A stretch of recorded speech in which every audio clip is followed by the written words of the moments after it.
Hello everyone. YCT polity சீரியஸில் fundamental rights பார்த்துட்டு இருந்தோம் ஆல்ரெடி. அதில் ஒரு 2 வீடியோ அப்லோட் பண்ணியிருப்பேன். ஃபண்டமெண்டல் ரைட்ஸோட பார்ட் 3 தான் இந்த வீடியோ. ஸோ ரிமைனிங் இருக்கக்கூடிய கொஷின்ஸ் எல்லாமே நம்ம வந்து டிஸ்கஸ் பண்ணுவோம். Question number 201. Which of the following is not included under the right of the freedom in the Constitution of India?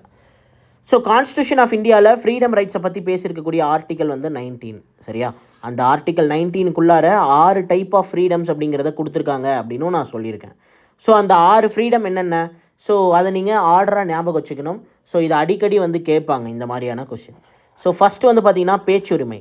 நம்ம எல்லாருமே வந்து என்ன பண்ணிக்கலாம், ஆர்டிக்கல் 19 படி பேசுகிறதுக்கான உரிமை, அந்த சுதந்திரம் அப்படிங்கிறத நமக்கு கொடுத்துருக்காங்க. ஸோ அடுத்ததாக வந்து பார்த்திங்கன்னா அசம்பிளி. ஸோ நம்ம ஒரு செட் ஆஃப் பீப்புளோட என்ன பண்ணிக்கலாம், ஒன்று சேர்ந்து ஒரு இடத்துலேருந்து இன்னொரு இடத்துக்கு மூவ் பண்ணிக்கலாம். ஸோ இந்த மாதிரி எந்த பிரச்சனையும் கிடையாது. ஸோ இப்போ நீங்கள் எல்லாமே என்ன பண்ணிக்கலாம், ஒரு செட் ஆஃப் ஃப்ரெண்ட்ஸ் எல்லாம் அசம்பிள் பண்ணி ஸோ நீங்கள் ஒரு சினிமா தேட்டருக்கு போகிறதோ, பார்க்கு, பீச், ஐவி போகிறது, ட்ரிப் போகிறது, இந்த மாதிரி பண்ணிக்கலாம். எந்த பிரச்சனையும் கிடையாது. ஸோ எல்லோரும் ஒன்று கூடிக்கலாம்னு வச்சுக்கோங்களேன். ஸோ இல்லை ஃபேமிலி டூகெதரு, ஸோ இந்த மாதிரிலாம் இருக்குல்ல. ஸோ இந்த மாதிரி எல்லாருமே அசம்பிள் பண்ணிக்கிறதுக்கான ஃப்ரீடம் அப்படிங்கிறதையும் கொடுத்துருக்காங்க. அடுத்ததாக அசோசியேஷனை உருவாக்கிக்கலாம். சரியா? So association. ஸோ அசோசியேஷன்னா என்ன? ஸோ இப்போது நீங்கள் வந்து ஒரு சென்ட்ரல் கவர்மெண்ட் எம்ப்ளாயியாக இருக்கீங்க. நீங்கள் ரிட்டையர் ஆனதுக்கப்புறம் இந்த மாதிரி ரிட்டையர் ஆன சென்ட்ரல் கவர்மெண்ட் எம்ப்ளாயீஸ்க்குன்னு சொல்லி ஒரு அசோசியேஷன் இருக்கும். அதே மாதிரி இப்போது எக்ஸ் சர்வீஸ் மேன் இருக்காங்க அப்படின்னா அவங்க எல்லாருக்கும் சொல்லி பார்த்திங்கன்னா ஒரு அசோசியேஷன் இருக்கும். ஸோ அதே மாதிரி ஒரு செட் ஆஃப் ரிலீஜியஸ் பேஸ் பண்ணி அல்லது கேஸ்ட் பேஸ் பண்ணி நிறைய அசோசியேஷன் அப்படிங்கிறது இருக்கும். தமிழ்லனா சங்கம் அப்படின்னு சொல்லுவாங்க இல்லையா? ஓகேவா? ஸோ அந்த மாதிரி அசோசியேஷன் உருவாக்கிக்கிறதுக்கும் நமக்கு வந்து கான்ஸ்டியூஷனில் 19 ஆர்டிக்கலில் வந்து என்ன பண்ணியிருக்காங்க, நமக்கு வந்து ஃப்ரீடம் அப்படிங்கிறத கொடுத்துருக்காங்க. ஸோ அடுத்ததாக வந்து பார்த்திங்கன்னா movement from one place to another place. So movement from one place to another place. இப்போ நீங்கள் தமிழ்நாட்டில் எங்கே வேணாலும் இருக்கலாம். இங்கேருந்து நீங்கள் இந்தியாவுக்குள்ளார எங்கே வேணுனாலும் நீங்கள் என்ன பண்ணிக்கலாம், மூவ் பண்ணிக்கலாம். அதுக்கு உங்களுக்கு எந்த ஒரு ரெஸ்ட்ரிக்ஷனும் கிடையாது. ஸோ அதுதான் இந்தியா டெரிட்டரிக்குள்ளார உங்களால் வந்து பார்த்திங்கன்னா ஃப்ரீடமாக மூவ் பண்ணிக்க முடியும் அப்படிங்கிறது தான் வந்து பார்த்திங்கன்னா நம்மளுடைய ஆர்டிக்கல் 19ல், அதாவது ரைட்ஸ் டு ஃப்ரீடமில் சொல்லியிருக்காங்க. ஸோ 4வது பாயிண்ட்டாக அதை தான் சொல்லியிருக்காங்க. அடுத்ததாக வந்து பார்த்திங்கன்னா ரைட்ஸ் டு ரெசிடென்ஸ். ஸோ நம்ம வந்து பார்த்திங்கன்னா தங்கிக்கலான்னு வச்சுக்கோங்களேன். ஸோ இப்போ நீங்கள் உங்கள் சொந்த ஊரில் மட்டும்தான் உங்களால் வந்து வாழ முடியும் அப்படின்ற மாதிரி கிடையாது. ஸோ நீங்கள் இங்கேருந்து எங்கே வேணுனாலும் போய் வாழலாம், எங்கள் இந்தியாவுக்குள்ளார. சரியா? ஸோ இந்தியாவை தாண்டி போகணும் அப்படின்னா அந்தந்த நாட்டோட பர்மிஷன் வேணும், இந்தியா கண்ட்ரியோட பர்மிஷன் வேணும். ஸோ ஒரு சில நாடுகளுக்கெலாம் என்ன பண்ணுவாங்க, ஸோ விசா அப்படின்றது கேட்பாங்க. ஸோ இந்த மாதிரி இது நிறைய ரெஸ்ட்ரிக்ஷன்ஸ் அப்படிங்கிறது எல்லாமே இருக்குது. சரியா? ரைட். அடுத்ததாக வந்து பார்த்திங்கன்னா rights to profession. So profession நம்ம எந்த தொழிலை வேணாலும் செஞ்சுக்கலாம். சரியா? ஸோ நீங்கள் இன்னாரோட மகர் அல்லது மகள், அதனால் நீங்கள் இந்த தொழிலை தான் செய்யணும் அப்படின்ற எந்த ரெஸ்ட்ரிக்ஷனும் கிடையாது. ஸோ நீங்கள் என்ன பண்ணிக்கலாம், எந்த தொழிலை வேணுனாலும் ப்ராக்டிஸ் பண்ணிக்கலாம். ஸோ புரியுதா? அந்த காலத்தில் மாதிரி இந்த செட் ஆஃப் பீப்புள் இந்த வேலையை மட்டும்தான் செய்யணும் அப்படின்ற மாதிரி கிடையாது. இந்தியன் கான்ஸ்டியூஷன் புக்கில் ஆர்டிக்கல் 19ல் வந்து நமக்கு சப்கிளாஸ் இல்லை எஃப், சப்கிளாஸ் என்னது எஃப். சரியா? ஸோ இது ABCDEF. சப்கிளாஸ் எஃப்பில் வந்து என்ன பண்ணியிருக்காங்க, ரைட்ஸ் டு ப்ரொஃபஷன் அப்படிங்கிறத பற்றி மென்ஷன் பண்ணியிருக்காங்க. ஸோ ரொம்ப ரொம்ப இம்பார்ட்டண்டான விஷயம்ப்பா. இது அடிக்கடி கேட்குறாங்க. இப்போ ரீசெண்டாக நடந்து முடிஞ்ச 2023-24 SSC கொஷின்ஸில் வந்து இந்த 19 வச்சு நிறைய கொஷின்ஸ் வந்தது. இது பினாக்கிளோட புக்கில் கூட இந்த கொஷின்ஸ் நிறைய இருக்கும். ஸோ இப்போ இந்த கொஷினில் என்ன கொடுத்துருக்காங்கன்னா, which of the following is not included in the rights to freedom in the Constitution of India? So to assemble peacefully without any arms. So எந்த ஒரு வெப்பனுமே இல்லாமல் நம்ம என்ன பண்ணிக்கலாம், 10 பேர் சேர்ந்து கூட நின்றுக்கலாம். ஸோ ஒரு இடத்துலேருந்து இன்னொரு இடத்துக்கு மூவ் பண்ணிக்கலாம். ஸோ அப்போ இது வந்து நமக்கான ஃப்ரீடம் தான். சரியா? எது இல்லைன்றதான் கேட்குறாங்க. To move freely throughout the territory of India. இந்தியாக்குள்ளார என்ன பண்ணிக்கலாம் அப்படின்னா நம்ம வந்து ஃப்ரீயாக வந்து மூவ் பண்ணிக்கலாம் அப்படின்னு வந்து கொடுத்துருக்கான். Yes. Freedom of speech and expression. Yes. நம்ம என்ன பண்ணிக்கலாம், நமக்கு தோன்றது நம்ம பேச முடியும், நமக்கு தோன்றது நம்மளால் செய்ய முடியும். ஸோ அதுதான் freedom of the speech. But ஆனால் நம்ம பேசுகிறதோ நம்ம எக்ஸ்ப்ரெஸ் பண்ணுற அந்த ஆக்ஷன்ஸோ மற்றவங்களுக்கு எந்த ஒரு டிஸ்டர்பன்ஸோ இருக்கக்கூடாது. ஸோ புரியுதில்ல? அடுத்ததாக வந்து பார்த்திங்கன்னா to promote one's religion throughout the territory of India. So இதுதான் தப்பு. சரியா? இது வந்து நமக்கு ஆர்டிக்கல் 19ல் சொல்லவே இல்லை. இதுக்கான சுதந்திரம் அப்படிங்கிறது, அதாவது இதுக்கான ஃப்ரீடம் அப்படிங்கிறது என்ன பண்ணல, நமக்கு இந்தியன் கவர்மெண்ட் வந்து இந்தியன் கான்ஸ்டியூஷனில் கொடுக்கல. சரியா? ஸோ அப்போ ஆப்ஷன் டி அப்படிங்கிறது தான் நமக்கு வந்து வராது. ஸோ அப்போ அதுதான் நமக்கு கரெக்டான ஆன்சர். ஏன்னா நாட் தான் கேட்குறாங்க. ஸோ புரியுதா? ரைட். இந்த கொஷனில் நீங்கள் இந்த 6 பாயிண்ட்டையும் நீங்கள் வந்து ஆர்டராக ஞாபகம் வச்சுக்கணும். So speech, assembly, association, movement, residence and profession, இந்த மாதிரி கீவேர்ட்ஸ் மாதிரி வச்சு படிச்சுக்கிட்டாலே போதுமானது. ஸோ கண்டிப்பாக உங்களால் என்ன பண்ண முடியும், இந்த மாதிரி எவ்வளோ பெரிய விஷயத்தை நீங்கள் கொடுத்தாலும் கெஸ் பண்ண முடியும். ஸோ புரியுதில்ல? Right. Question number 202. Select the correct group of the fundamental rights provided by the Constitution of India from the given alternatives. A என்ன கொடுத்துருக்கான், rights to equality, rights to freedom of religion, rights to financial support for the higher and professional education, rights to constitutional remedies, rights to the parental properties. So இதில் என்ன சொல்லியிருக்காங்கன்னா, select the correct group of the fundamental rights provided by the Indian constitution. So Indian கான்ஸ்டியூஷனால் கொடுக்கப்பட்ட அடிப்படை உரிமைகள் அப்படிங்கிறது எது எது அப்படின்னு கேட்குறான். ரைட்ஸ் டு ஈக்குவலிட்டி, எஸ், எல்லாரும் சமம், சரியா. ஸோ அடுத்ததாக வந்து பார்த்திங்கன்னா rights to freedom of religion, யார் வேணாலும் எந்த மதத்தை வேணுனாலும் பின்பற்றிக்கலாம், அதில் எந்த பிரச்சனையும் கிடையாது. ஸோ அதுக்கான உரிமையும் நமக்கு கொடுத்துருக்காங்க. அடுத்ததாக rights to financial support for the higher profession அப்படின்னு வந்து கொடுத்துருக்காங்க இல்லையா. ஸோ இது வந்து நமக்கு கிடையாதுப்பா, சரியா. இது வந்து அடிப்படை உரிமை அப்படிங்கிறது இல்லை. ஸோ அது என்ன கிடையாது, நமக்கு அடிப்படை உரிமை அப்படிங்கிறது கிடையாது. ஸோ அடுத்து என்ன கொடுத்துருக்காங்க, ஆப்ஷன் டியில் வந்து rights to constitutional remedies, yes, இதை கொடுத்துருக்காங்க. ஸோ அடுத்ததாக ஆப்ஷன் இயில் வந்து என்ன கொடுத்துருக்காங்கன்னா rights to parental properties. So அதுக்கான உரிமை அப்படிங்கிறது அடிப்படை உரிமை கிடையாது, அது எதில் போயிடுச்சு, லீகல் ரைட்டில் போயிடுச்சு. ஸோ புரியுதா? சரி, அப்போ நமக்கு ஆன்சர் என்ன அப்படின்னா ஏபிடி. ஸோ இது எந்த ஆப்ஷனில் இருக்குது, ஆப்ஷன் சியில் தான் இருக்குது. ஸோ அப்போ ஆப்ஷன் சி தான் என்னது கரெக்டான ஆன்சர். ஸோ புரிஞ்சிருக்கும்னு நினைக்கிறேன். Question number 203. Preventive detention is a part of the which article of the Indian constitution. So preventive டிடென்ஷன்னா என்னது, தடுப்பு காவல், சரியா, தடுப்பு காவல். ஸோ இதை நான் சொன்னேன் இல்லையா ஆல்ரெடி, ஆர்டிக்கல் 22ம் 20ம் கன்ஃபியூஸ் ஆகும். 20 அப்படிங்கிறது கன்விக்ஷன் ஃபார் அஃபென்சஸ், ஆர்டிக்கல் 20 என்னது, conviction for offences, conviction for offences. So 22 நான் அங்கேயே சொல்லியிருப்பேன், ப்ரிவென்டிவ் டிடென்ஷன். ஸோ புரியுதில்ல, right. Question number 204. Which of the following was declared as a fundamental right in 2017 by Supreme Court of India? So 2017 அடிப்படை உரிமை அப்படின்னு சொல்லி supreme court என்ன சொல்லியிருக்காங்க, இந்த லிஸ்ட்டில் எதை சொல்லியிருக்காங்க அப்படின்னா ரைட்ஸ் டு ப்ரைவசியை சொல்லியிருக்காங்க. ஸோ தெரியும்ல, இதுக்கு முன்னாடியே நான் வந்து சொன்னேன் இல்லையா லாஸ்ட் கிளாஸஸில். ஸோ பார்ட் 1 நினைக்கிறேன், ரைட்ஸ் டு ப்ரைவசி அப்படிங்கிறது 2017 சுப்ரீம் கோர்ட் வந்து ஆர்டிகல் 21க்கு கீழே எனாக்ட் பண்ணிட்டாங்க. ஸோ நமக்கு வந்து பார்த்திங்கன்னா ப்ரைவசியை கீப் பண்ணிக்கிறதுக்குன்னு ஃபண்டமெண்டல் ரைட்ஸ்லேயே வந்துருச்சு அப்படின்ற மாதிரி நான் சொல்லியிருப்பேன். ஸோ புரிஞ்சிருக்கும்னு நினைக்கிறேன். Question number 205. Article 29 of the Indian constitution provide the which of the following rights. So article 29 and 30 இது ரெண்டுமே நமக்கு என்னது, அந்த மைனாரிட்டிஸ் பேஸ் பண்ண விஷயங்கள் எல்லாமே வரும். ஸோ 30 வந்து பார்த்திங்கன்னா educational institution should run by the minorities. So மைனாரிட்டிஸும் என்ன பண்ணிக்கலாம் அப்படின்னா எஜுகேஷன் இன்ஸ்டியூஷன் அப்படிங்கிறத நடத்திக்கலாம்னு சொல்லியிருப்பாங்க. ஆர்டிக்கல் 29 வந்து பார்த்திங்கன்னா நமக்கு வந்து protection of the interest of minorities. So அவங்களுடைய கல்ச்சர் அண்ட் லாங்குவேஜை ப்ரொடெக்ட் பண்ணுற மாதிரி இருக்கும். So culture and language, so மைனாரிட்டிஸோட கல்ச்சர்ஸ் அண்டு லாங்குவேஜை ப்ரொடெக்ட் பண்ணுறதுக்கு ஆர்டிக்கல் 29 சொல்லியிருப்பாங்க. ஆர்டிக்கல் 30 அப்படிங்கிறது educational institution should run by the educational institution should run by minorities. So புரியுதா, அவ்வளோதாங்க, சரியா, ரைட். ஸோ அடுத்த கொஷின் பார்க்குறதுக்கு முன்னாடி நம்மளுடைய மேக்ஸ் கிராஷ் கோர்ஸை பற்றி ஒரு சின்ன இன்ட்ரோ. ஸோ ஆக்சுவலாக YCT பப்ளிகேஷனோட மேத்தமெட்டிக்ஸ் புக் இருக்குல்ல, அதில் ஒரு 5500க்கும் மேற்பட்ட ப்ரீவியஸ் இயர் கொஷின் அப்படிங்கிறது இருக்குது. அந்த 5500 ப்ரீவியஸ் இயர் கொஷினையும் நம்ம என்ன பண்ணியிருக்கோம் அப்படின்னா ஒரு கொஷின் மிஸ் ஆகாமல் எல்லாமே டீட்டெயிலாக எக்ஸாம் ஓரியன்டாக நம்ம வந்து பார்த்திங்கன்னா சால்வ் பண்ணி வீடியோ சொல்யூஷனாக வச்சுருக்கோம். வீடியோ சொல்யூஷன்னா நான் வந்து உங்களுக்கு கிளாஸ் எடுப்பேன், இப்போ எப்படி எடுக்கிறனோ அதே மாதிரி ஒவ்வொரு கொஷினுமே அந்த புக்கில் இருக்கக்கூடிய ஆர்டர்லேயே இருக்கும் எல்லா கொஷின்ஸுமே. இதுக்கான டெமோ வந்து பார்த்திங்கன்னா நிறைய வீடியோஸ் நம்ம ஆப்லேயே கொடுத்துருப்பேன். அது மட்டும் இல்லாமல் யூடியூப்பில் 4 டாபிக் கம்ப்ளீட்டாக ஃப்ரீயாக வந்து போட்டு வச்சுருக்கேன். ஸோ நீங்கள் வந்து ப்ளேலிஸ்ட்டை செக் பண்ணி பாருங்கள், YCT மேத்தமெட்டிக்ஸ் அப்படின்னு சொல்லி. ஸோ அதில் வந்து பார்த்தீங்கன்னா உங்களுக்கு 4 டாபிக் கம்ப்ளீட்டாக time and work, pipes and system, then வந்து பார்த்தீங்கன்னா ratio and proportion, compound interest. So கிட்டத்தட்ட ஒவ்வொரு வீடியோவும் 10 மணி நேரம், 8 மணி நேரம், 9 மணி நேரம், 12 மணி நேரம், இந்த மாதிரி மாரத்தான் மாதிரி போட்டிருப்பேன். ஸோ பயங்கரமாக இருக்கும். ஸோ அதை விசிட் பண்ணி பாருங்கள். ஸோ தென் இந்த கோர்ஸில் எப்படி ஜாயின் பண்ணுறது, இந்த கோர்ஸோட ப்ரைஸ் என்ன, ஸோ இதை பற்றின எக்ஸ்ட்ரா இன்ஃபர்மேஷனுக்கெல்லாம் நான் ஆல்ரெடி ஒரு வீடியோவாக கம்பைல் பண்ணி வச்சுருக்கேன். அந்த வீடியோவோட லிங்க் இப்போ உங்களுக்கு மேலே ஐகார்டில் ஷோ ஆகும். ஸோ அதை கிளிக் பண்ணி இன்ட்ரெஸ்ட் இருக்கவங்க செக் பண்ணிவிட்டு எப்படி பர்ச்சேஸ் பண்ணலாம் அப்படின்றதெல்லாம் பார்த்துக்கோங்க. ஓகேவா? சரி. Question number 206. Which of the following article of the Indian Constitution deals with the protection of the interest of minorities? Protection of the interest of minorities, Article 29. So, புரியுதா? Okay. Question number 207. Which article of the Indian Constitution deals with the protection of the interest of minorities? Article 29. So, 26, 27, 28 எல்லாமே நமக்கு என்னது religious ஃப்ரீடமை பற்றி வரக்கூடிய விஷயங்கள். சரியா? Religious freedom.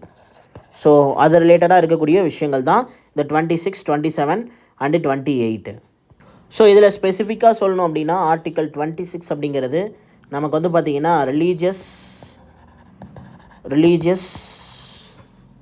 Affairs சார்ந்த மடங்கள், சேவை மையங்கள், இந்த மாதிரி நம்ம வந்து பார்த்திங்கன்னா ஆரம்பிச்சுக்கலாம். அதுக்கான ரைட்ஸ் வந்து பார்த்திங்கன்னா நமக்கு ஆர்டிக்கல் 26 கொடுத்துருப்பாங்க. ஆர்டிக்கல் 27 அப்படிங்கிறது நமக்கு வந்து பார்த்திங்கன்னா இந்த மாதிரியான ரிலீஜியஸ் ஆக்டிவிட்டீஸில் டேக்ஸ் எக்ஸப்ஷன் அப்படிங்கிறத கொடுக்குறாங்க. சரியா? ஸோ என்ன கொடுக்குறாங்க? Tax exemption. டேக்ஸ் எக்ஸப்ஷன் கொடுத்துருப்பாங்க. ஆர்டிக்கல் 28 படி ரிலீஜியஸ் இன்ஸ்ட்ரக்ஷன் அப்படிங்கிறது இருக்கக்கூடாது. சரியா? ரிலீஜியஸ் இன்ஸ்ட்ரக்ஷன் இருக்கக்கூடாது, அதாவது வற்புறுத்தக்கூடாது. நீங்கள் இந்த மதத்துக்கு மாறியே ஆகணும் அப்படின்னு சொல்லி யாரும் என்ன பண்ணக்கூடாது? வற்புறுத்தக்கூடாது. அப்படி வற்புறுத்தணும் அப்படின்னா அது ஒருத்தரோட அடிப்படை உரிமையை பறிக்கிற மாதிரி அர்த்தம். ஸோ அந்த அடிப்படை உரிமையை பறித்த காரணத்தினால அவங்க சுப்ரீம் கோர்ட் வரைக்கும் போய் என்ன பண்ணிக்கலாம்? நீதியை வாங்கிக்கலாம். So புரியுதில்ல? Okay. Question number 208. Which of the following article of the Constitution of India explains a right to education? So rights to education அப்படின்னாலே ஆர்டிக்கல் 21A. இது எந்த அமெண்ட்மெண்ட்டில் கொண்டு வந்தாங்க? 86th constitutional amendment act. So எந்த இயர்? 2002 கொண்டு வந்தாங்க. யார் கொண்டு வந்தா? வாஜ்பாய் கொண்டு வந்தார். சரியா? வாஜ்பாய் கொண்டு வந்தார். ஸோ புரியுதா? Question number 209. Article 21A of the Indian Constitution deals with the which of the following? So இப்போ தான் பார்த்தோம் rights to education. Rights to education. Protection of the life and personal liberty article 21. சரியா? So freedom to manage religious affairs வந்து இப்போ தான் பார்த்தோம் 26 ஆர்டிக்கல். So அடுத்ததாக protection of the interest of the minorities article 29. So புரியுதா? Okay. Question number 210. Which of the following right is mentioned in the Article 21A of the Indian Constitution? Rights to education. So rights to information எந்த வருஷம் pass பண்ணாங்க? 2005. Rights to education so 2009. So அது வந்து பார்த்திங்கன்னா implement பண்ணது 2010. Implement பண்ணது 2010.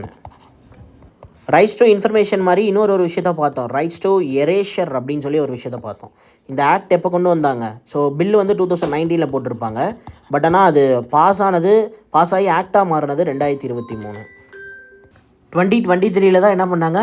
RTE rights to forgotten அப்படி இல்லைனா ரைட்ஸ் டு எரேஷர் அப்படின்னு வந்து சொல்லலாம். ஸோ அந்த ஆக்ட் வந்து போட்டிருப்பாங்க. ஸோ புரியுதா? Question number 211. Under the which article of the Indian Constitution is right to hoist the national flag? So national ஃப்ளாகை ஹோய்ஸ்ட் பண்ணுறது. ஸோ ஹோய்ஸ்ட்னா கீழேருந்து மேலே ஏற்றுறது.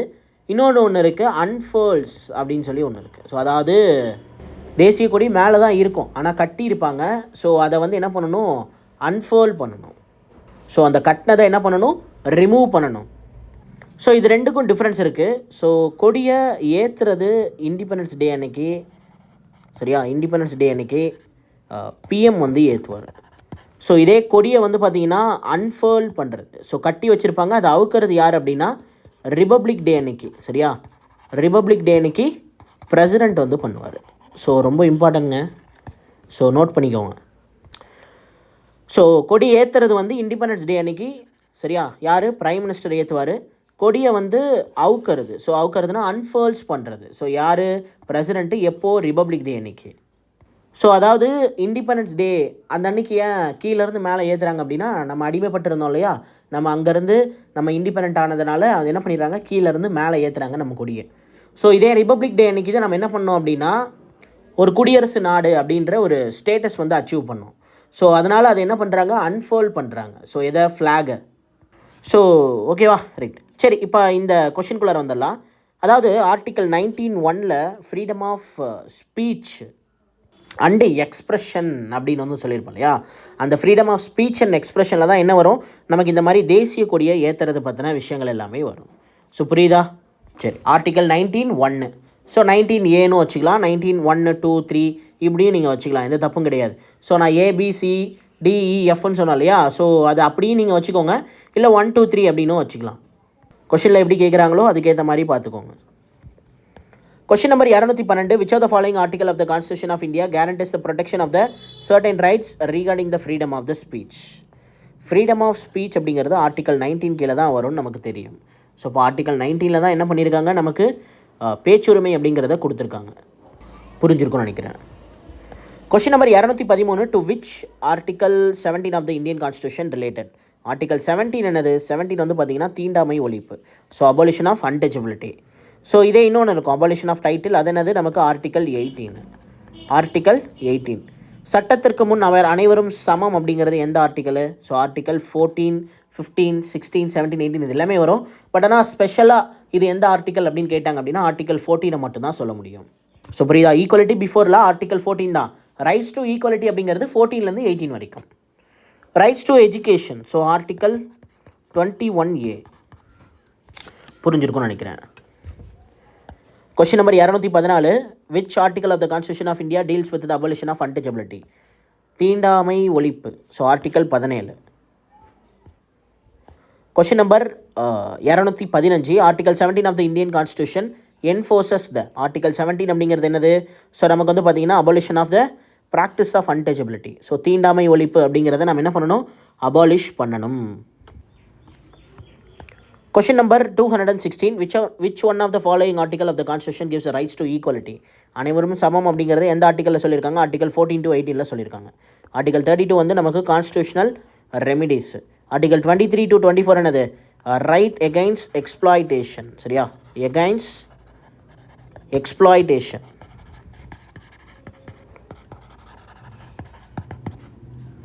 ஸோ மனித சுரண்டலுக்கு எதிரான உரிமை. ஸோ புரியுதா? ரைட்டு. ஆர்டிக்கல் 368 என்னது? அமெண்ட்மெண்ட், ஸோ சட்ட திருத்தம். ஸோ என்ன சட்ட திருத்தம்? அதாவது இந்தியன் கான்ஸ்டியூஷன் வந்து 1950 அது என்ன பண்ணிட்டாங்க, பவருக்கு கொண்டு வந்துட்டாங்க. ஸோ அது எழுதப்பட்ட அந்த 2 வருஷம் 11 மாதம், ஸோ அந்த கேப்பில் இருக்குல்ல, ஸோ அன்றைக்கி என்ன கல நிலவரம் இருந்ததோ அதுக்கேற்ற மாதிரி தான் என்ன பண்ணியிருப்பாங்க, எல்லாமே வந்து இந்த தப்புக்கு இந்த தண்டனை அப்படின்ற மாதிரி டிராஃப்ட் பண்ணியிருப்பாங்க. பட் ஆனால் இது காலத்துக்கு ஏற்ற மாதிரி எல்லா தப்பும் ஒரே மாதிரி இருக்கும்னு தெரியாது. ஸோ எல்லா விஷயங்களும் ஒரே மாதிரி இருக்கும்னு தெரியாது. ஸோ நவீன முறையாக இருக்கும் அப்படிங்கிறதுனால அம்பேத்கர் அப்பயே என்ன பண்ணிட்டார் அப்படின்னா ஆர்டிக்கல் 368 அமெண்ட்மெண்ட்டை பற்றி அந்த ஆர்டிக்கலில் மென்ஷன் பண்ணியிருக்காரு. அதாவது காலத்துக்கு ஏற்ப, சரியா, இன் ஃபியூச்சரில் நீங்கள் என்ன பண்ணிக்கோங்க, உங்களுக்கு ஏற்ற மாதிரி தேவைப்பட்டுச்சு அப்படின்னா பேசிக் ஆஃப் கான்ஸ்டியூஷன் மாறாமல் நீங்கள் என்ன பண்ணிக்கலாம், புதுசாக ஒரு சட்டத்தை இணைச்சிக்கலாம் அப்படின்ற மாதிரி ஆர்டிக்கல் 368 சொல்லியிருப்பார். அதுதான் வந்து பார்த்திங்கன்னா நமக்கு அமெண்ட்மெண்ட். ஸோ இந்த பவரை யூஸ் பண்ணி தான் என்ன பண்ணுறாங்க, ஸோ இன்றைக்கி டேட் வரைக்கும் கிட்டத்தட்ட 106 அமெண்ட்மெண்ட் வந்து பண்ணியிருக்காங்க. ஸோ இப்போ ஃபார் எக்ஸாம்பிளுக்கு 86th அமெண்ட்மெண்ட் ஆக்ட்டு அப்படிங்கிறத நம்ம என்ன பண்ணாங்க, எஜுகேஷனை இணைச்சாங்கன்னு நான் சொன்னேன் இல்லையா. ஸோ அந்த மாதிரி நமக்கு வந்து நிறைய அமெண்ட்மெண்ட் போட்டு புது புது சட்டத்தை இணைச்சிருப்பாங்க. ஸோ ஆக்சுவலாக ஆர்டிக்கல் வந்து அட் த டைம் முதல்ல எவ்வளோ இருந்தது, ஸோ 1 to 395 வரைக்கும் தான் இருக்கும். ஸோ இப்போ புதுசாக இணைக்கிற ஆர்டிக்கல் எல்லாமே என்ன பண்ணுவாங்கன்னா, இப்போ 21A தான் என்ன பண்ணியிருக்காங்க, இணைச்சிருக்காங்க. எதை? ஸோ இந்த மாதிரி ரைட்ஸ் டு எஜுகேஷன் அப்படிங்கிறது. ஸோ அதே மாதிரி 51A 1 2 3 4 அந்த மாதிரி, அதாவது 51A small a b c d அப்படின்னு சொல்லி தான் என்ன பண்ணாங்க, ஃபண்டமெண்டல் டியூட்டிஸ் அப்படிங்கிறத என்ன பண்ணாங்க அப்படின்னா நமக்கு இணைச்சிருப்பாங்க. ஸோ புரியுதா? 42வது சட்ட திருத்தத்தில் இந்திரா காந்தி வந்து என்ன பண்ணியிருப்பாங்க, ஃபண்டமெண்டல் டியூட்டிஸ் அப்படிங்கிறத எனாக்ட் பண்ணியிருப்பாங்க. ஸோ 51 மட்டும் தான் ஆக்சுவலாக ஒரிஜினல் கான்ஸ்டியூஷன்லாம் இருந்தது. 51A அதில் பிரான்ச் ஓப்பன் பண்ணி அதில் ஒரு 11 டியூட்டிஸ் ஃபண்டமெண்டல் டியூட்டி அப்படின்ற மாதிரி கிளாஸிஃபிகேஷன் பண்ணியிருப்பாங்க. ஸோ அதாவது என்ன சொல்ல வரேன்னா, மொத்தம் ஆர்டிக்கல் 450 470 இப்படிலாம் படிச்சிருப்பீங்க. ஆனால் 450ன்னு ஒரு ஆர்டிக்கல் இருக்கானா இல்லை. ஸோ 395 தான் கடைசி ஆர்டிக்கல். அதுக்கு இடையில சொருகி இருப்பாங்க. சரியா? ஸோ புரிஞ்சிருக்கும்னு நினைக்கிறேன். Question number 217, the protection of the life and personal liberty has been included in the dash article of the constitution. So article 21. Question number 218, article 21 of the constitution deals with. Article 21 அப்படிங்கிறது எதை deal பண்ணியிருக்கு, so protection of the life and personal liberty. So மற்றது எல்லாமே உங்களுக்கே தெரியும், the cultural and educational rights, அதுக்கப்புறம் constitutional remedies, so rights to equality, இதெல்லாமே தெரியும்ல. Question number 219, which article deals with the protection of the lights and personal liberty? Article 21 தான் சரியா. So article 21 தான். ஆர்டிகல் 22 என்னது? ஸோ ஆர்டிகல் 22 வந்து பார்த்தீங்கன்னா prevention of detention. Prevention of detention.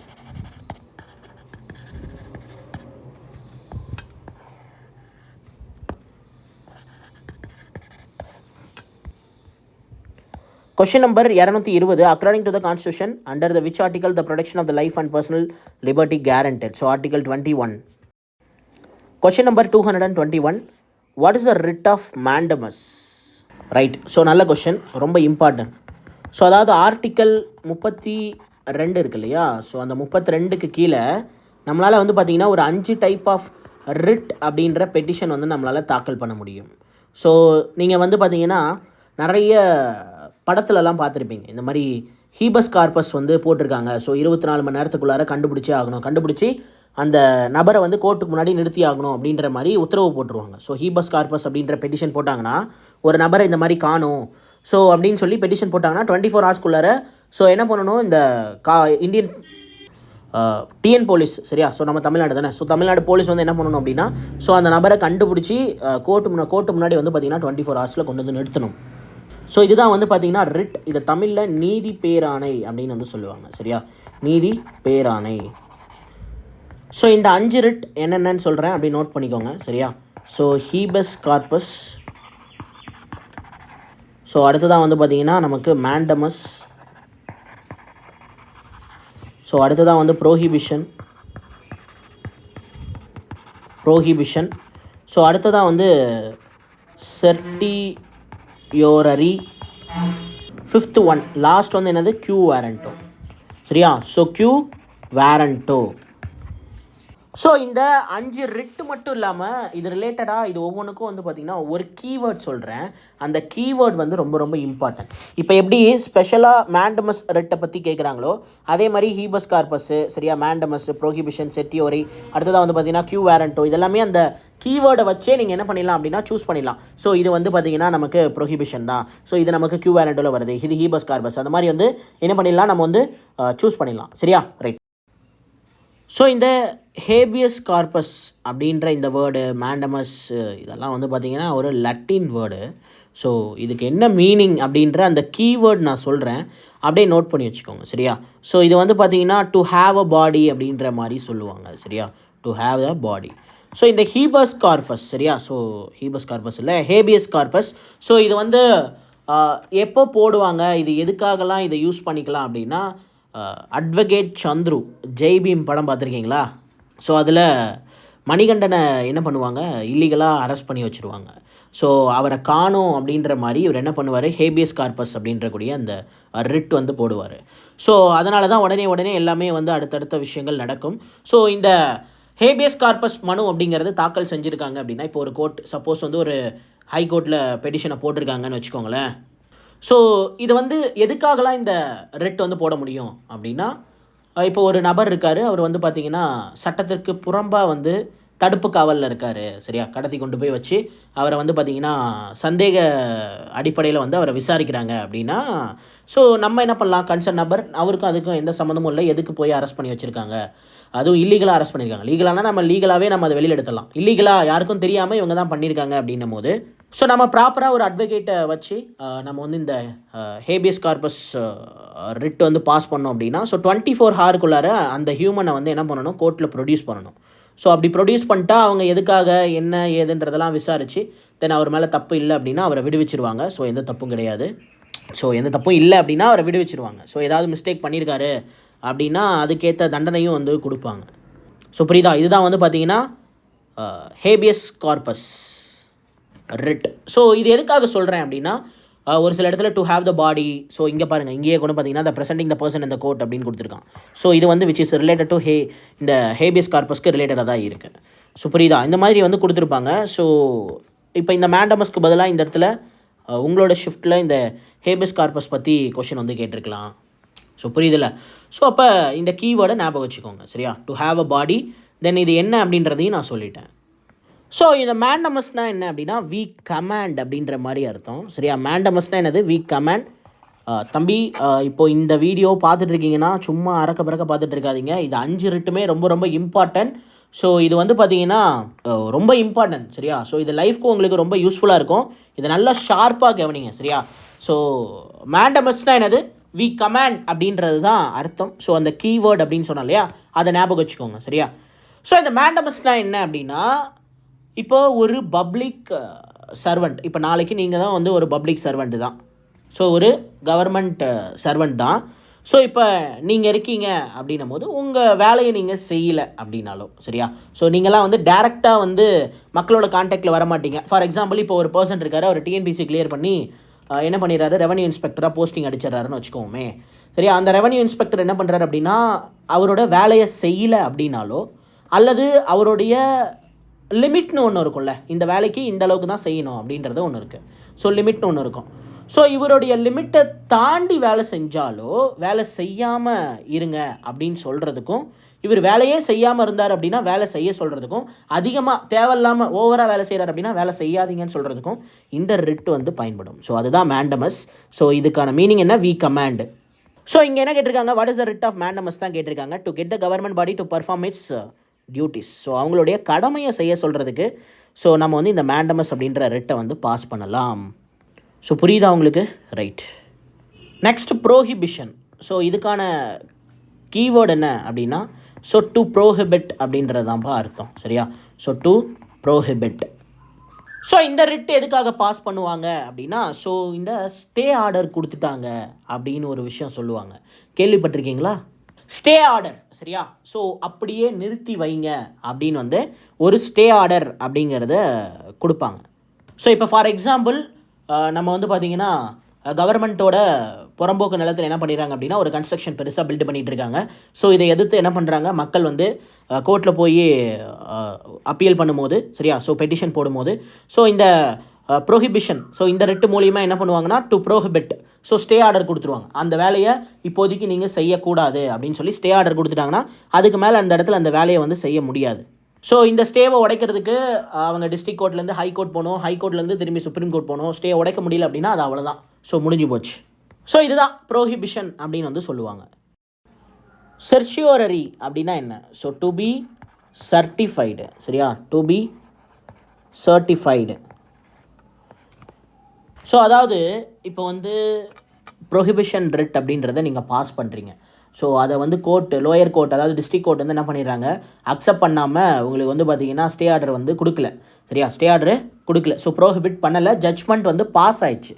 நீங்கள் என்ன பண்ணுறீங்க, மேலே ஹை கோர்ட்டுக்கு அப்பீல் பண்ணுறீங்க, சரியா? ஹை கோர்ட்டில் அப்பீல் பண்ணுறீங்க. ஸோ அப்போ அங்கே போய் திரும்பி நீங்கள் வந்து என்ன பண்ண முடியாது, ப்ரோஹிபிஷன் ரிட் அப்படிங்கிறத பாஸ் பண்ண முடியாது. ஏன்னா இந்த கேஸ்க்கு ஆல்ரெடி லோயர் கோர்ட்டில் ப்ரோஹிபிஷனுக்கு ஜட்ஜ்மெண்ட் வந்துருச்சு. ஸோ அதனால் நீங்கள் என்ன பண்ண முடியும்னா, இந்த செர்ஷியோரரி இந்த ரிட்டை தான் வந்து பாஸ் பண்ண முடியும். ஸோ இந்த ரிட்டை பாஸ் பண்ணி ஹை கோர்ட் வந்து அந்த லோயர் கோர்ட்டுக்கு என்ன சொல்லிடலாம், ஸோ இது வந்து ஸ்டே பண்ண வேண்டிய ஒரு விஷயந்தான், ஸோ நீங்கள் அந்த டாக்குமெண்ட்ஸ் எல்லாம் என்கிட்ட கொடுங்கன்னு சொல்லி அதை வாங்கிட்டு அவங்க வந்து ஸ்டே ஆர்டரை பாஸ் பண்ணிடுவாங்க. ஸோ அதுதான் வந்து பார்த்திங்கன்னா செர்ஷியோரரி. கியூ வாரண்டோ அப்படின்னா என்ன அர்த்தம் அப்படின்னா, ஸோ நமக்கு வந்து what is your authority, so அத்தாரிட்டியை பற்றி கேட்பாங்க, சரியா? So authority. ஸோ அதாவது இப்போ வந்து உங்களை யாரோ ஒருத்தர் வந்து அரெஸ்ட் பண்ணுறாங்க, சரியா? ஸோ அரெஸ்ட் பண்ணுறாங்கன்னா, அரெஸ்ட் பண்ணுறது போலீஸா அப்படின்னு சொல்லி நீங்கள் கேட்கலாம். ஸோ நீங்கள் யார் முதல்ல, நீங்கள் ஏன் என்னை அரெஸ்ட் பண்ணுறீங்க அப்படின்னு கேட்கலாம். ஸோ இதுக்கு வந்து ஒரு சில கண்டிஷன்ஸ் இருக்குது. அதாவது ஸ்டாச்சுட்டரி பாடியாக இருக்கணும், அதாவது ஒரு சட்டம் போட்டு அதை மூலியமாக மேக் பண்ண ஒரு பாடி அல்லது ஒரு ஆர்கனைசேஷனாக இருக்கணும். அல்லது சரியா பப்ளிக் செக்டார்ஸு, ஸோ இப்போ ரயில்வே மாதிரியான பப்ளிக் செக்டார்ஸு, ஸோ எஸ்பிஐ மாதிரியான பப்ளிக் செக்டார்ஸு, ஸோ இந்த மாதிரியான பப்ளிக் செக்டாரில் வேலை பார்க்கக்கூடிய கவர்மெண்ட் எம்ப்ளாயீஸை தான் கேள்வி கேட்க முடியும். ஸோ புரியுதா? திடீர்னு வந்து நாங்கள் இந்த மாதிரி முனிசிபல் கார்ப்பரேஷன் ஆஃபீஸ்லேருந்து வரோம், ஸோ இந்த மாதிரி உங்கள் வீட்டை வந்து நீங்கள் வந்து புறம்போக்கு இடத்துல கட்டி வச்சுருக்கீங்க, நாங்கள் இடிக்க போகிறோம் அப்படின்ற மாதிரி சொல்கிறாங்க அப்படின்னா, ஸோ ஃபர்ஸ்ட் ஆஃப் ஆல் நீங்கள் முதல்ல அந்த டிபார்ட்மெண்ட்லேருந்து தான் வரீங்களா அப்படின்றத கன்ஃபார்ம் பண்ணிக்கலாம். ஸோ அதுக்காக வாட் இஸ் யுவர் அத்தாரிட்டின்னு நம்ம கொஷின் கேட்கலாம். அதுக்கான ரைட்ஸ், அதுக்கான ரிட் வந்து பார்த்திங்கன்னா கியூ வாரண்டோ அப்படின்னு வந்து ஒன்று இருக்குது, சரியா? ஸோ இப்போ புரிஞ்சிருக்கும்னு நினைக்கிறேன். இந்த 5 ரிட்டும் ரொம்ப ரொம்ப இம்பார்ட்டன்ட். நான் இவ்வளோ தூரம் டைம் ஸ்பெண்ட் பண்ணி சொல்கிறேன், ஸோ புரிஞ்சிக்கோங்க, சரியா? ஸோ ஹீபஸ் கார்பஸ்னால் இதுதான். So you to have a body, மேண்டமஸ்னால் வி கமாண்டு, சரியா, ப்ரோஹிபிட்டு, சர்டிஃபைட் இப்படின்னு மொட்டையாக சொல்லாமல் ஒவ்வொன்றும் என்னன்னு சொல்லி உங்களுக்கு கான்செப்ஷுவலாக சொல்லியிருக்கேன். ஸோ நல்லாவே அண்டர்ஸ்டாண்ட் ஆகிருக்கும், மறக்காது. ஸோ இன்னொரு தடவை ரிவைஸ் பண்ணிக்கோங்க. ஸோ புரிஞ்சிருக்கும்னு நினைக்கிறேன். Question number 222, under the which article high court issues a writ. சரி, இப்போ நம்ம பார்த்தோம் இல்லையா. ஸோ இந்த 5 டைப் ஆஃப் ரிட்டும் ஆர்டிக்கல் 32 படி சுப்ரீம் கோர்ட்டில் என்ன பண்ணிக்கலாம், இஷ்யூ பண்ணிக்கலாம். ஸோ இதுவே வந்து ஹை கோர்ட்லேயும் இதே ரிட்ஸை வந்து பாஸ் பண்ண முடியும். ஸோ இந்த ஹை கோர்ட்டில் பாஸ் பண்ணக்கூடிய ரிட்டுக்கு எந்த ஆர்டிக்கலில் மென்ஷன் பண்ணியிருக்கான்னா ஆர்டிக்கல் 226. ஸோ ஆர்டிக்கல் 226, சரியா, ரைட். ஆர்டிக்கல் 143 ரொம்ப ரொம்ப இம்பார்ட்டண்டான ஆர்டிக்கல். இது என்ன அப்படின்னா, the president should take advice from the supreme court. அதாவது பிரசிடென்ட் வந்து சுப்ரீம் கோர்ட்டுக்கிட்ட ஒரு சில விஷயங்களெல்லாம் கேட்டுக்கலாம். ஸோ இது இப்படி பண்ணலாமா அப்படி பண்ணலாமான்ற மாதிரி டிஸ்கஸ் பண்ணிக்கலாம். பட் ஆனால் சுப்ரீம் கோர்ட் சொல்கிறத கண்டிப்பாக பிரசிடென்ட் வந்து செஞ்சே ஆகணும் அப்படின்ற மாதிரி எந்த ஒரு கட்டாயமும் கிடையாது, சரியா. ஸோ 143 அப்படிங்கிறது அட்வைசரி ஜூரிஸ்டிக்ஷன் அப்படின்னு வந்து சொல்லுவாங்க, சரியா, அட்வைசரி ஜூரிஸ்டிக்ஷன். ஸோ 143ங்கிறது என்னது, அட்வைசரி ஜூரிஸ்டிக்ஷன். ஸோ புரியுதா, 143 அட்வைசரி ஜூரிஸ்டிக்ஷன். ஆர்டிக்கல் 226 வந்து பார்த்தீங்கன்னா ஹைகோர்ட்டோட ரிட்ஸ். ஸோ புரிஞ்சிருக்கும்னு நினைக்கிறேன். Question number 223, who said the right to the constitutional remedies is heart and soul of the constitution? Doctor B.R. Ambedkar. So already நான் ஸ்டார்டிங்லேயே சொல்லியிருப்பேன், heart and soul of Indian constitution சொன்னது யார் அப்படின்னா doctor B.R. Ambedkar. Question number 224, which of the following is not a fundamental right as per the Constitution of India? Constitution of India படி எது வந்து fundamental right கிடையாது. ஸோ கான்ஸ்டியூஷனல் ரெமிடிஸ் வந்து நமக்கு fundamental rights தான். So equal justice and free legal eight அப்படிங்கிறது நமக்கு fundamental right அப்படிங்கிறது கிடையாது. ஸோ ஃப்ரீ லீகல் எய்ட்னா என்ன அப்படின்னா, இப்போ சட்ட ரீதியாக எல்லா மக்களுக்குமே வந்து உதவி வேணும் அப்படின்னா அதை வந்து ஃப்ரீயாக பண்ணி கொடுக்கறது வந்து நமக்கு வந்து அடிப்படை உரிமை கிடையாது. ஸோ அதுதான் இங்கே கொடுத்துருக்காங்க. அதே மாதிரி equal justice and free legal aid, so இது நமக்கு என்னது, ஸோ நமக்கு வந்து அடிப்படை உரிமை அப்படிங்கிறது கிடையாது. ஸோ மற்றபடி ஃப்ரீடம் ஆஃப் ஸ்பீச் வரும், சரியா. தென் வந்து பார்த்திங்கன்னா ரைட்ஸ் டு ஈக்குவாலிட்டி இது எல்லாமே வரும். ஸோ எதுக்கு கீழே, ஃபண்டமெண்டல் ரைட்ஸ்க்கு கீழே. Question number 225, under the which article of the constitution of India is right to equality mention article 14 to 18. கொஸ்டின் நம்பர் 226, which of the following fundamental right is not included in the fundamental rights described in the Constitution of India? So constitution of India படி so எந்த fundamental rights வந்து இதில் mention பண்ணலை அப்படின்னு வந்து கொடுத்துருக்காங்க. ஸோ ரைட்ஸ் டு ஈக்குவாலிட்டி இருக்குது, சரியா, ரைட்ஸ் டு ஸ்பீச் இருக்குது. ஸோ இது 2018 கேட்டிருக்காங்க. So 2017 rights to privacy add பண்ணியிருப்பாங்க. ஸோ ரைட்ஸ் டு ப்ராப்பர்ட்டி அப்படிங்கிறத என்ன பண்ணிட்டாங்க, நமக்கு 1978.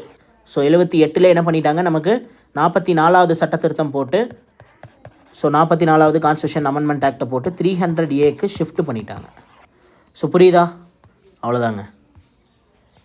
Question number 227, what does the habeas corpus in the Indian judicial system literally mean? So habeas corpus அப்படின்னா என்னது, you shall have the body. So we கமெண்ட்னா என்ன, what is your அத்தாரிட்டினா என்ன, to be சர்டிஃபைட்னா என்னன்னு சொல்லுங்கள் பார்க்கலாம். ஸோ அப்படியே பாஸ் பண்ணிவிட்டு ஒரு செகண்ட் அப்படியே ரிமெம்பர் பண்ணுங்கள். ஸோ வி கமாண்ட் அப்படின்னா மேண்டமஸ். ஸோ வி கமாண்ட்னா என்னது, mandamus. What is your authority அப்படின்னா கியூ வேரண்டோ, சரியா, quo warranto. So to be certified அப்படின்னா செர்டியோரரி, சரியா, certiorari. Okay, right. Question number 228, in the case of the fundamental rights violation, the Supreme Court of the India is directly petitioned under the which article of the Constitution of India? So article 32, இது நல்லாவே நமக்கு தெரியும். Article 32 அப்படிங்கிறது நமக்கு வந்து என்னது, constitutional remedies. So அதுக்கு யார் பொறுப்பு, சுப்ரீம் கோர்ட் தான் பொறுப்பு. So supreme court is a fundamental ரைட்ஸோட கேரண்டியர், சரியா, கேரண்டியாக எல்லா மக்களுக்குமே அடிப்படை உரிமை வந்து போயே தீரணும். ஸோ அப்படி போகலை அப்படின்னா அதுக்கான ஃபுல் கேரண்டி யார், சுப்ரீம் கோர்ட். பட் ஆனால் நம்ம டேரெக்டாக எடுத்தோன்னே சுப்ரீம் கோர்ட் போக முடியாது. ஸோ அப்படி போனால் நம்மளை ஒரு கொஷின் கேட்பாங்க, ஏன் உங்களுக்கு ஹை கோர்ட்டில் இதுக்கான தீர்ப்பு சரியாக கிடைக்கலையா அப்படின்றது தான் ஃபஸ்ட்டு கொஷினாகவே கேட்பாங்க. ஸோ அதனால் நீங்கள் district court, then high court, so அதுக்கப்புறம் வந்து பார்த்தீங்கன்னா சுப்ரீம் கோர்ட், இந்த ஆர்டரில் தான் போகிற மாதிரி இருக்கும். பட் ஆனால் உங்களுக்கு சுப்ரீம் கோர்ட் வரைக்கும் இந்த பிரச்சனையை எடுத்துகிட்டு போக முடியும். ஸோ புரியுதில்ல, இப்போ சின்ன சின்ன கிரிமினல் ஆக்டிவிட்டீஸ்லாம் நம்ம சுப்ரீம் கோர்ட் வரைக்கும் போக முடியாது. ஸோ அதுக்கு என்ன பண்ணுவாங்க, டிஸ்ட்ரிக்ட் கோர்ட்லேயே வந்து மோஸ்ட்லி வச்சு முடிச்சு விட்ருவாங்க. ஸோ இப்போ இந்த திருட கேஸு, சரியா, இல்லை பிட் பேக்கெட் கேஸ், இந்த மாதிரி கேஸஸ்லாம் சொல்கிறேன், சின்ன சின்ன கிரிமினல் ஆக்டிவிட்டீஸ் எல்லாம். ஸோ அதெல்லாம் நம்ம சுப்ரீம் கோர்ட் போக முடியாது. ஸோ அந்த மாதிரி ஃபண்டமெண்டல் ரைட்ஸ்க்கு ஏதாவது ஒரு பிரச்சனை ஆயிடுச்சு அப்படின்னா சுப்ரீம் கோர்ட்டுக்கே போய்க்கலாம் அப்படின்ற ஒரு ஸ்பெஷல் விஷயம் வந்து மென்ஷன் பண்ணியிருக்காங்க. ஸோ புரிஞ்சிருக்கும்னு நினைக்கிறேன். Question number 229, the supreme court and high court have a power to issue the writs, the nature of the habeas corpus and quo warranto mandamus certiorari the prohibition enter, so prohibition etcetera under. So எதுக்கு கீழே இதெல்லாம் கொடுக்கப்படும்? Article 226 படி high கோர்ட்லேயும் 32 படி நமக்கு என்ன பண்ணலாம்? So supreme கோர்ட்லேயும் கொடுக்கலாம். பட் ஆனால் இங்கே பாருங்கள், சுப்ரீம் கோர்ட் அண்ட் ஹை கோர்ட்டில் அப்படின்னு கேட்டிருக்கான். ஸோ இப்போ ஆப்ஷன் ஏ கிடையாது, ஆப்ஷன் பி, ஆப்ஷன் சி தான் கரெக்டான ஆன்சர். ஆர்டிகல் 32 அப்படிங்கிறது சுப்ரீம் கோர்ட்லேயும், ஆர்டிகல் 226ங்கிறது ஹை கோர்ட்லேயும் கொடுக்கப்படும். ஸோ புரியுதா? அவ்வளோதாங்க. Question number 230, name the writ under which court order that arrest a person should presented before the order to set free arrested person if the manner or the ground of the arrest are not lawful or satisfactory. So இல்லீகலாக ஒருத்தர் arrest பண்ணி வச்சுருக்காங்க அப்படின்னா நம்ம என்ன பண்ணணும்? கோர்ட்டில் அவங்கள ப்ரொடியூஸ் பண்ணணும். அதுக்காக நம்ம என்ன பண்ணலாம்? ஹீபஸ் கார்பஸ் அப்படின்றக்கூடிய அந்த மனுவை தாக்கல் செய்யலாம். சரியா? Question number 231, which of the following is described the soul of the Constitution of India? So soul of the constitution of India என்னது? ஸோ ஃபண்டமெண்டல் ரைட்ஸ் அப்படிங்கிறது தான். Question number 232, which article of the Indian constitution guarantees the equality of the opportunity in the matter of the public employment? So வேலை வாய்ப்பில் எல்லாருமே சமமான வாய்ப்பு அப்படிங்கிறத கொடுக்கணும் அப்படின்னு வந்து எந்த ஆர்டிக்கலில் சொல்லியிருக்காங்க அப்படின்னு கேட்குறான். ஸோ ஆர்டிக்கல் 16, வேலை வாய்ப்பு, பப்ளிக் எம்ப்ளாய்மெண்ட் வந்துருச்சு அப்படின்னா ஆர்டிக்கல் 16 தான். ஸோ புரியுதா? ஸோ பொதுவாக அந்த டிஸ்கிரிமினேஷன் எகைன்ஸ்ட் த ரேஸ், கேஸ்ட்டு, ஸோ ரிலீஜனு, இது ரிலேட்டடாக வந்தது அப்படின்னா அது ஆர்டிக்கல் 15 வரும். ஸோ அதன் அடிப்படையில் வேலை வாய்ப்பில் எந்த ஒரு பாகுபாடும் காட்டக்கூடாது, அனைவருக்கும் சமமான வாய்ப்பு அப்படிங்கிறது கொடுக்கப்படணும் அப்படின்றதெல்லாம் ஆர்டிக்கல் 16 சொல்லியிருக்காங்க. புரிஞ்சிருக்கும்னு நினைக்கிறேன். Question number 233, which article of the Indian constitution grants the right to equal opportunity in the public employment? So again அதே கொஷின், ஆர்டிக்கல் 16 அப்படிங்கிறது தான் கரெக்டான answer. Question number 234, which of the following article of the Indian constitution provide the right against exploitation? So right against exploitation அப்படிங்கிறது article 23 and 24, இங்கே 23 மட்டும் தான் இருக்குது. So 23 is a right answer. So article 23 அப்படிங்கிறது நமக்கு ஃபோர்ஸ்டு லேபரு. சரியா? So article 24 அப்படிங்கிறது நமக்கு child labour. Question number 235, which of the following article related to the prevention of the human trafficking and forced labour? So இப்போ தான் பார்த்தோம் article 23 அப்படிங்கிறது. Question number 236, under the which article of the constitution the supreme court of the India may issue the writ for the enforcement of the fundamental rights? So அடிப்படை உரிமையை காக்கிறதுக்காக writ அப்படிங்கிறத supreme court pass பண்ணிக்கலாம். இது எந்த ஆர்டிக்கலில் mention பண்ணியிருக்காங்க? Article 32. So article 226ங்கிறது ஹை கோர்ட்டுக்கு. Question number 237, which article of the Indian constitution ensures the abolition of title? So பட்டங்களை துரத்தல் அப்படிங்கிறது எந்த ஆர்டிக்கலில் சொல்லப்பட்டிருக்கிறது? Article 18. Question number 238, in which of the following article the concept of the equality is enshrined? So equality, சரியா, சமத்துவம் அப்படின்னு கூடியது எந்த ஆர்டிக்கலில் மென்ஷன் பண்ணியிருக்காங்க? ஆர்டிக்கல் 14 தான் மென்ஷன் பண்ணியிருக்காங்க. புரிஞ்சிருக்கும்னு நினைக்கிறேன். ஸோ இதோட நமக்கு ஃபண்டமெண்டல் ரைட்ஸ் அப்படிங்கிறது முடிஞ்சுது. சரியா? ஸோ ஃபண்டமெண்டல் ரைட்ஸ் அப்படிங்கிற டாபிக் முடிஞ்சுது. ஸோ அடுத்த டாபிக் நமக்கு டிபிஎஸ்பி. ஸோ என்னது? டிபிஎஸ்பி. டிபிஎஸ்பின்றது பார்ட் 4 மென்ஷன் பண்ணியிருப்பாங்க. ஸோ இது அயர்லாண்ட்லேருந்து நம்ம காப்பி பண்ண ஒரு சில விஷயங்கள். ஸோ இந்த directive principles of state policy அப்படின்னா சென்ட்ரல் கவர்மெண்ட்டாக இருக்கட்டும் அல்லது ஸ்டேட் கவர்மெண்ட்டாக இருக்கட்டும் மக்கள் நலம் சார்ந்து இயங்கணும் அப்படின்றதுக்கான ஒரு சில டைரக்டிவ் பிரின்சிபல்ஸ் வந்து கொடுத்துருப்பாங்க. ஸோ இது மாதிரி வழிகாட்டு நெறிமுறைகள் அப்படின்றத கொடுத்துருப்பாங்க. அந்த நெறிமுறைகள்லாம் என்னென்ன, இதில் எந்தெந்த மாதிரியான கேட்டகரிஸாக பிரிச்சிருக்காங்க? ஸோ காந்தியன் டிபிஎஸ்பி அப்படின்னு ஒரு 3 கேட்டகரியாக பிரிச்சிருப்பாங்க. சரியா? அதெல்லாம் நான் டிபிஎஸ்பியில் தெளிவாக சொல்கிறேன். ஸோ இந்த வீடியோவோட நமக்கு வந்து ஃபண்டமெண்டல் ரைட்ஸ் அப்படிங்கிறது முடிஞ்சுது. ஸோ நெக்ஸ்ட் வீடியோவில் நம்ம டிபிஎஸ்பியில் பார்க்கலாம். தேங்க்யூ.